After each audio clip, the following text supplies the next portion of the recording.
The highest grossing animated film of all time is now from China. But what does this mean for diplomacy? I got some hot takes, guys. Welcome everybody to the Hot Pot Boys. Oh man, we got to talk about ZHA 2. It has broken box office records across the globe, not just from the Chinese market, but it is now reaching almost $2 billion in the box office. It is now being shown in theaters in America. There's a theater down the block, Regal Essex. I might go there this weekend. Definitely by the end of this week, I'm going to watch it. But in this video, I'm here to talk about why this became such a big hit. What were the mechanisms or the things about this movie or how it was being promoted that allowed it to be such a massive, massive hit? And also, what are the implications of that? Because obviously, this is just another thing to put on the list of Chinese soft power recently, whether it was AI stuff, it's the gadgets, it's the robots, it's the food, it's now the movies. So we got to talk about it. Please hit that like button. Check out other episodes of the Hot Pot Boys if you're into it. I mean, the numbers speak for itself. Popcorn meter, it's 99%. Obviously, there's raving reviews all over the internet, on Reddit, not just from Asian people and definitely not just from Chinese people. So a lot of people love this movie. Let's talk about why it's such a massive hit as far as like the financial success of it. And also, how does that actually even beget more financial success as it has a halo effect? Because generally people who believe something, they believe more in it when it's already financially successful, right? So anyways, number one, okay, the number one reason why this is such a big hit is the production and the graphics and the fight scenes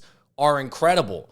I mean, there's a lot of other reasons, but basically you can go across the internet and comb through people's comments and they're pretty much like, hey, ZHA 2, it's doing a bunch of stuff that these Pixar movies are not doing. Obviously, the color, the fight scenes, the massiveness of the fight scene, all the different animals, it's probably somewhat remnants of like Kung Fu Panda or Shrek times like 5. You know what I mean? And here's the thing. About a lot of American movies that I notice after consuming American movies for my entire life is that a lot of the animated movies, they kind of take place a little bit more in sort of reality. Even Inside Out, it's taking place in reality, or at least in the body. Toy Story, so it's kind of depicting real life, but in an animated sense. But this, a lot of the Chinese films, they are basically mythological. And so basically you can take it to so many different levels with all the different creatures, mythology, the colors, the powers, it almost looks more like a Shang-Chi with the 10 rings.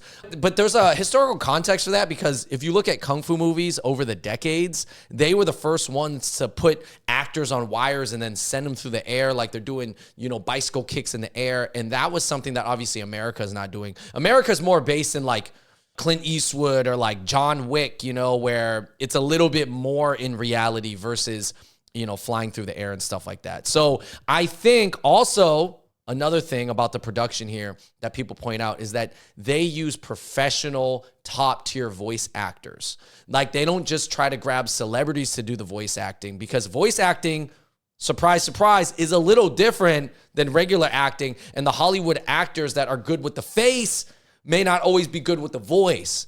So voice acting is a little bit different. So maybe ZHA is able to save money on not signing the biggest Chinese stars to voice it, and then they just get really good voice actors. So anyways, also a lot of people point out that there's a lot of fart and piss jokes along with a lot of like serious tones. So they're just saying like it's definitely more fart jokes than, American movies would have. Point number 2, national pride. Obviously, this is a sense of national pride. So once ZHA 1 was already a pretty big success, but ZHA 2 is considered a better movie and is a bigger success. So shout out, the sequel did better this time. But yeah, I mean, just the success of this film is going to spark a lot of national pride. And I think it's funny when people think about like Chinese national pride, they generally think it's like for the CCP or something. Like that's what they think when they think, oh, Chinese people are being nationalistic. But we're talking about soft power here and media and entertainment, which is a lot easier and should not be as politicized, you know what I mean? Because China has always had hard power, but now with the soft power combined, it becomes smart power. That's the term that I learned. But I do want to point out that this Reuters article, that they were talking about how the Chinese internet is very big, but across certain parts of the Chinese internet, there's kind of like a backlash to not watching the new Captain America movie, Brave New World,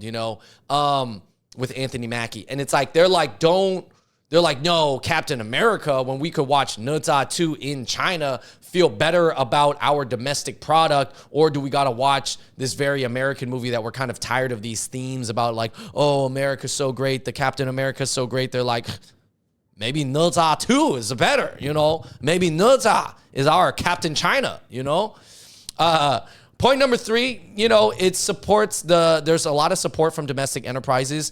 This is something that I mean is that I heard a lot of other companies are also promoting ZHA 2. Like companies are getting in on it, or maybe there's possibly some rich people who did theater buyouts.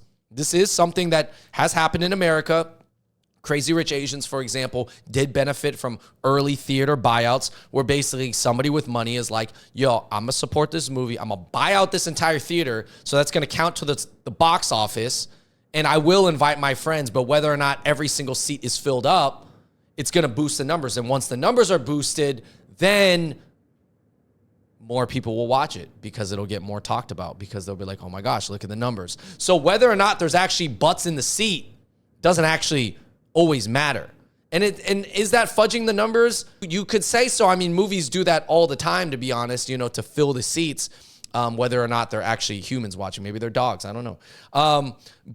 Yeah. So point number 4, the resonance with traditional mythology. Now, ZHA is a traditional Chinese mythology. I'm not super familiar with it, but it has to do with like the Chinese demon pill and stuff like that, which, I don't know. I don't know if it's related to the Chinese zombies that go like this, that hop.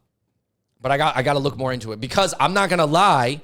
Me being an ABC, American-born Chinese, I'm not really into Chinese mythology movies. A lot of them. Some of them I am, but not like I'm not watching wuxia pian, like these Chinese dramas with the wigs. Like I'll pop up the pictures here. Like Hero is cool. Obviously, I watch some of those epics of the Warring States and ancient China and stuff like that. I think that is pretty cool, but I don't love how I didn't always love how every single Chinese movie had to take place 2,000 years ago. You know what I mean? Now, obviously, China has rich history, and so not everybody, not every culture or society has a history that illustrious, right? Where you can make all this content about it, and it's so developed, and there was so many advanced systems back then. But I think it's cool that when I look at the trailer of ZHA 2, I'm like, yo, I could watch this movie. It looks fun. It just at a base, I'm an adult and it looks fun,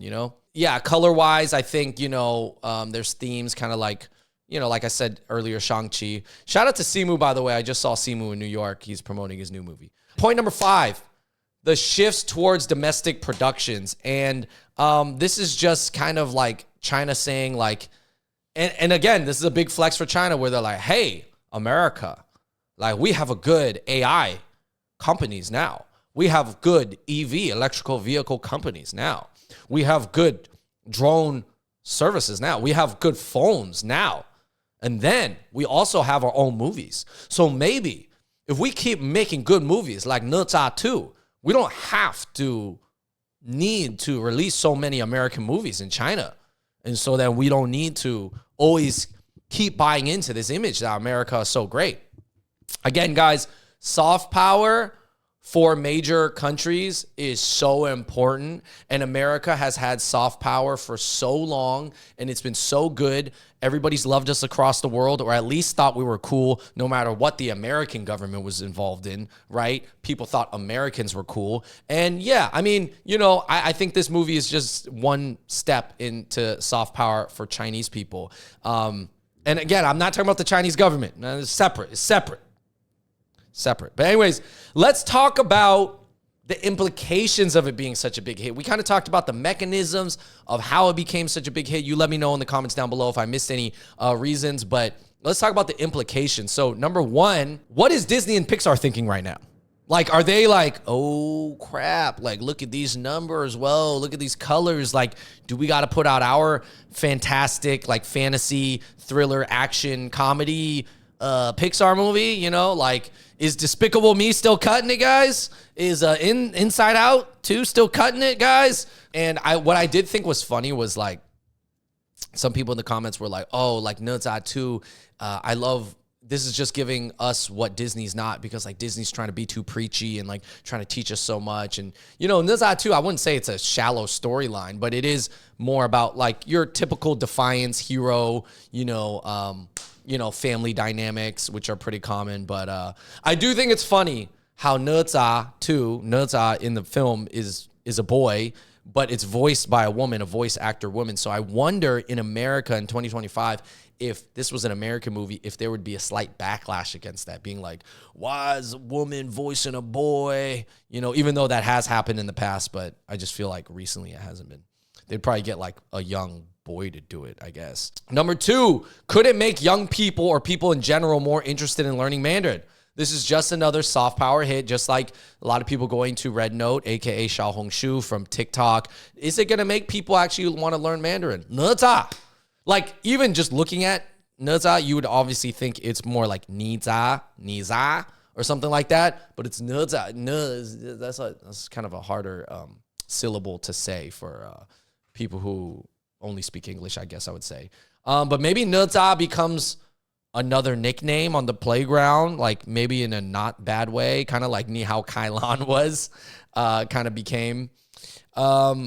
So point number 3, I have thought number 3 is like, could it make Disney and Pixar kind of like tweak their films to try to attract the Chinese market, since the Chinese market's so big? I feel like usually when companies do that, it doesn't always play out that well. So I'd probably take it easy if I was Disney or Pixar, but it's possible. They're having these conversations in the boardroom. I will tell you this.